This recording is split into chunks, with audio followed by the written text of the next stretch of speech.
Et je suis avec le président de la Chambre de commerce et d'industrie, Jean-Pierre Savarino, bonjour. Bonjour. Et avec Philippe Renaudi, le président du groupe de BTP Renaudi, entreprise familiale depuis 1964. Bonjour. Bonjour, on va en parler ensemble.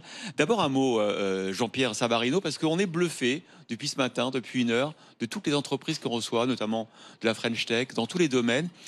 Nice, finalement, on est en train de casser des préjugés. Bien sûr, c'est les loisirs, le Negresco est derrière nous, bien sûr, c'est le tourisme, mais c'est l'industrie. 24% du PIB de la région est un PIB industriel, c'est le double du national. Hein. Tout à fait, c'est la diversité et c'est aussi l'avantage qu'on peut avoir sur le 06.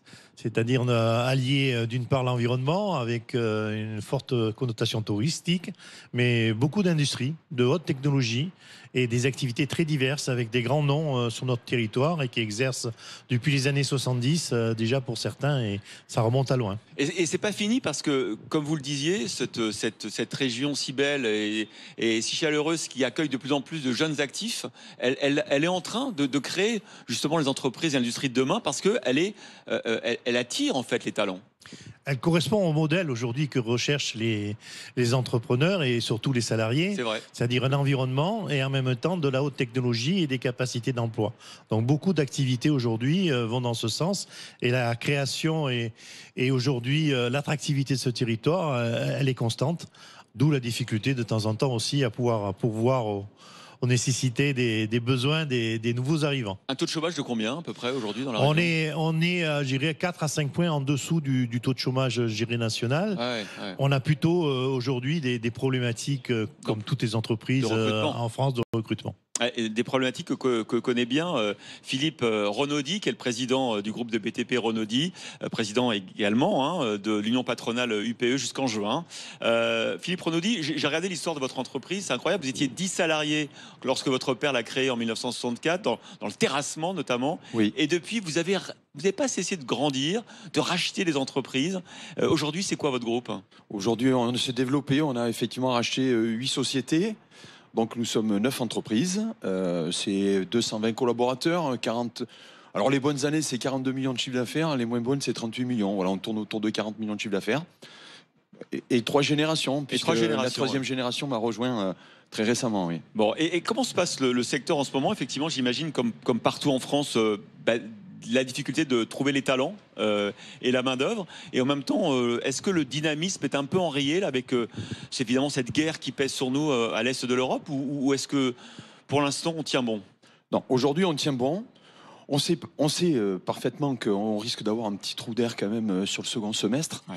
Mais une année 2023 qui se profile, qui devrait être une bonne année pour le BTP. Mais effectivement, les 6 derniers mois de 2022 devraient être un peu difficiles. Bon, très impactés, évidemment, par le coût des carburants, les matières premières, qui augmentent vraiment Ça représente quoi pour une entreprise comme vous, qui quand même, vous êtes dans le BTP, vous utilisez énormément de matières premières, que ce soit le béton, l'acier. Ça représente quoi comme surcoût aujourd'hui? Vous êtes parvenu à l'évaluer? Ça dépend. Les produits bitumineux, si vous voulez, aujourd'hui, on voit des chiffres qui sont autour de 70% d'augmentation. Je pense aux enrobés. Le béton, c'est autour de 15-20%. Donc, on a quand même... Dans les aciers, c'est pareil. Donc, le surcoût, il est partout. Maintenant, il faut arriver à le répercuter, mais de manière considérée et pas n'importe comment, quoi. Ouais. Et vous sentez du côté de vos clients, que ce soit les particuliers, les promoteurs, effectivement, la difficulté d'accepter ces hausses de prix, c'est compliqué? Oui, bien sûr, c'est compliqué, parce que bon, ils savent bien qu'il y a une véritable difficulté, mais aujourd'hui, il y a des choses qui sont supportables et d'autres qui ne le sont pas. Donc, je pense qu'effectivement, sur les 6 derniers mois de l'année, on va avoir des retards dans les programmes immobiliers, dans les marchés publics, etc., à cause de ces surcoûts. Comment se passe la reconstruction, les travaux de réparation de la vallée de la Roya après la tempête Alex? Je sais que vous êtes très impliqué, vous êtes même chef de file en fait. Hein. Oui, on est le mandataire d'un groupement d'entreprises, donc on a constitué autour de 6-7 entreprises et puis beaucoup de sous-traitants, une vingtaine. Et on réalise les travaux de reconstruction depuis 19 mois, 20 mois maintenant pour le Conseil Général, le SMIAG, enfin des travaux très importants dans la vallée. Et écoutez, normalement, milieu du mois de mai, on devrait avoir fait le plus gros des travaux. Il restera encore des travaux à faire, mais on va dire que c'est les finitions, quoi.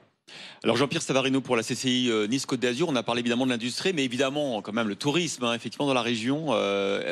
Comment se passe justement aussi la reprise du tourisme après ces 2 années de pandémie? Alors je sais que vous avez quand même profité quelque part parce que beaucoup de Français ont redécouvert les joies de partir dans leur beau pays. Après il y a évidemment la problématique des touristes russes. Comment se profile la saison 2022 là? Alors, la saison se profile d'une façon intéressante puisque un signe important, l'aéroport a réouvert en totalité depuis dimanche dernier. Nous attendons une présence assez forte au niveau du tourisme. Ouais. L'impact, je dirais, russe aujourd'hui au niveau touristique aéroport, c'est 2-3%. Donc c'est encore relativement raisonnable. Sur l'impact plutôt sur le secteur et sur, je dirais, les séjours, là, c'est un peu plus important. Mais nous sommes assez optimistes sur la saison.